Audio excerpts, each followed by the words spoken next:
sense of place, I suppose, is about coming to a place, being in a place, and beginning to sort of understand or know what's special about it and distinctive and different about it. And sometimes it takes you to sort of go away from a place and then come back. So you might go on holiday, or you might even go away for a few years and then come back to your place.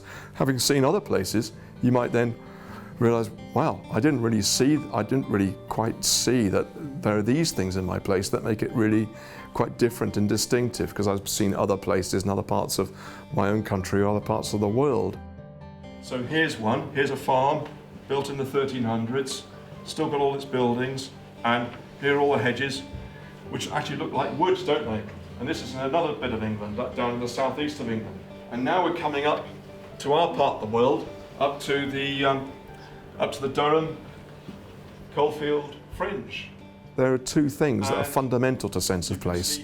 One is seeing that your place has changed through time, that all places, like all of us, are at the point they are now because of how they've changed. And they haven't just changed sort of willy-nilly, they've changed because people have wanted functions for those places. They've needed fields to grow crops and to graze animals. They've needed woods for timber and for fuel, and trees in hedgerows. They've needed buildings to live in, to play in, to worship in, to relax in. They've needed spaces for exactly the same thing. So every nook and cranny of places has been shaped by its history. And the other thing about places is that they all mean different things to different people. So in a way, places are doubly cultural. They're a result of how they've changed through time, and they're a result of how us as individuals, and sometimes as groups of people with particular attitudes, think. And the way we think about landscapes is fundamental also to how we've made landscapes.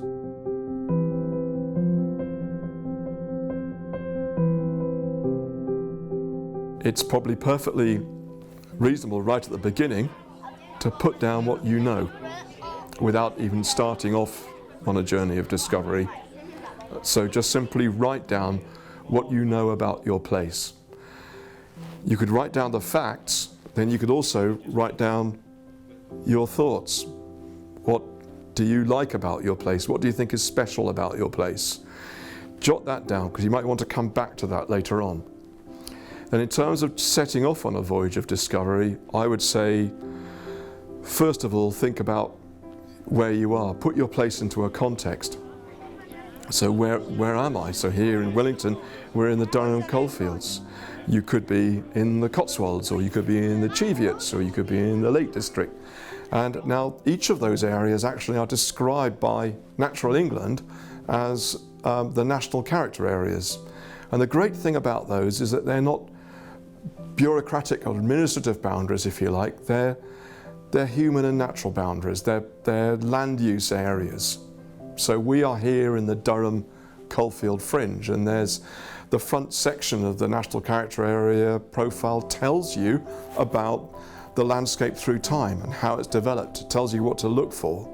So it's always worth to think about where you are, because all places are the result of, if you like, of the interaction of human and natural factors.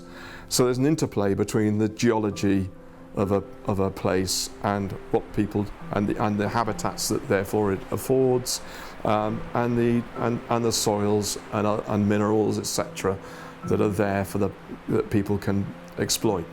It's about how they've been adapted.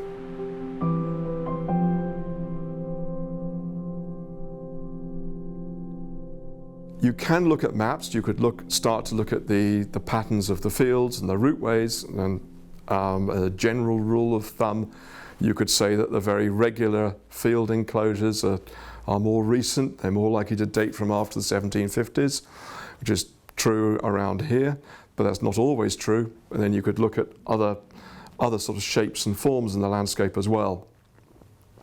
But there are some fantastic tools around that you could use.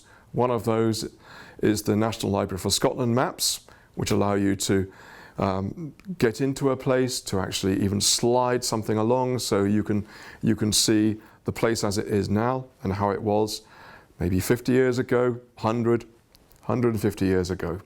Also here in Durham there's a fantastic website which the County Record Office has, and also the County Historic Environment Record has a really good website with two things. One is it's got something called the Historic Environment Record, and you can then get individual records about things, but also it's got something called Historic Landscape Characterization that takes you to these different types of landscape, and you can thump back through the different levels right back into what we think the medieval Durham landscape would have looked like. So there are those tools there. I would say think about the landscape and think about the patterns before losing yourself in the detail. You can go deeper, but the best thing is to splash in nice and gently at first. Some people start their timeline with going right back from the past. What's the earliest thing they can find? And other people, and I quite like this idea, is actually just do a description of the place as it is now. And then having spoken to people, having sort of looked at your maps, you could then take it back and think, well, okay, what's the key changes that happened in the last 50 years?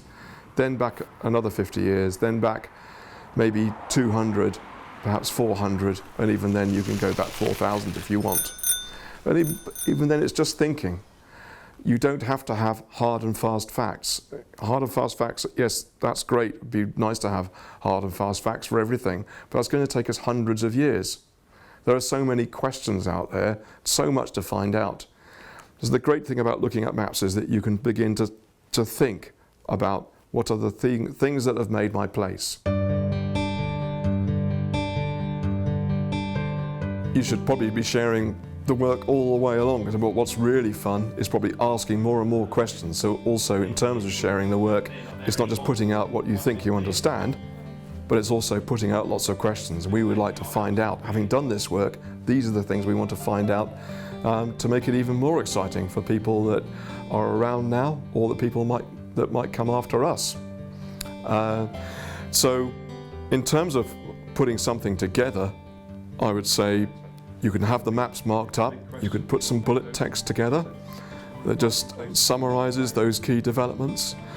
And here at the school, we've been sort of developing this understanding of the landscape at Willington, and the school can have that on their website with a whole bunch of questions, and that might just excite interest.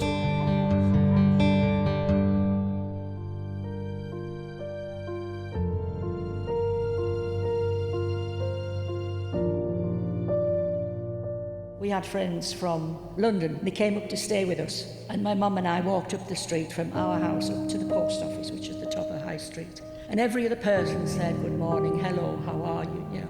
By the time we got to the top of the street, John's face was a picture. He couldn't believe it. He said, "I don't even know my neighbour's name." A number of people come in, so you've got this kind of mix of the old and the new, and they seem to get on very well. I wouldn't live anywhere else. I mean, I've tried it, but...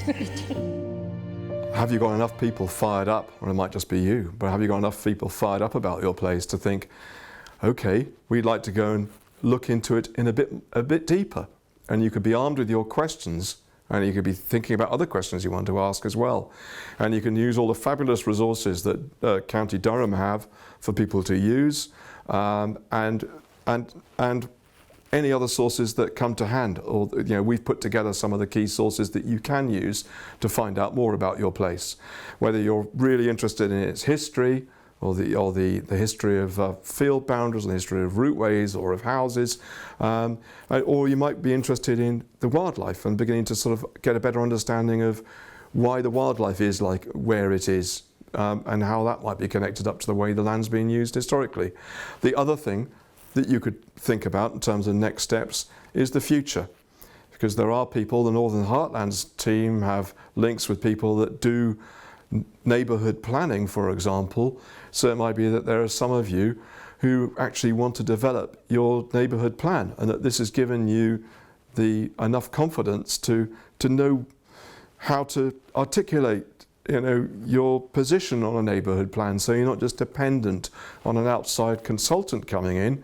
You've actually got your own thoughts, and you're beginning to think about the whole place, because otherwise you might have someone who, as a consultant, is perhaps a good on landscape architecture, is good on as a landscape architect, or someone who might be good on heritage, but one doesn't necessarily know about the other. It's a rare beast that knows about all of it. What are the local styles of buildings? Are there particular types of buildings that you think are particularly important, that you want to see reflected in modern development? Is it that you have an area with such a strong unified character that that's what you want to try and reinforce through development, so that new development is respecting that pattern? Or are you in an area where the houses are so different, they're built as there's so many different types and styles perhaps in the last 50, 60 years that actually you're just thinking of the basic things like the scale and the form and the massing of the houses and how they're set back from streets. That's the key thing to think about. So it gives you a bit of confidence looking at those patterns, those characteristics, to think about what are the key things that we should be thinking about. Not necessarily preserving an aspect, just thinking about what are those characteristics and how have they been shaped by the past. Then write down the issues for change. And the issues for change might be affecting a whole area, a whole place, but also there might be different issues for change in different character areas and different parts of your place, just as there are different characters. And so that's always helpful to think about as well. So you're not just thinking of one uniform, one size fits all. It's about thinking of the characteristics of your place as a whole, but also how it might split up into different areas.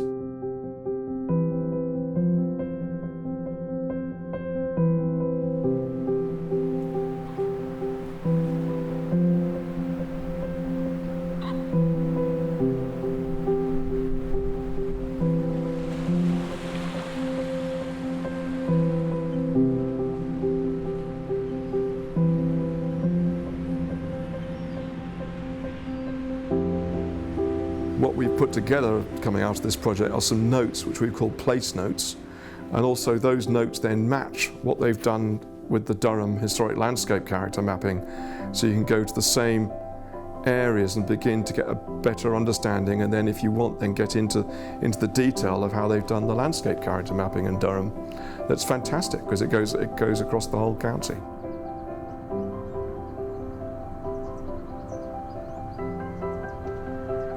Everywhere has a story to be told. I think it's worth doing it wherever you are.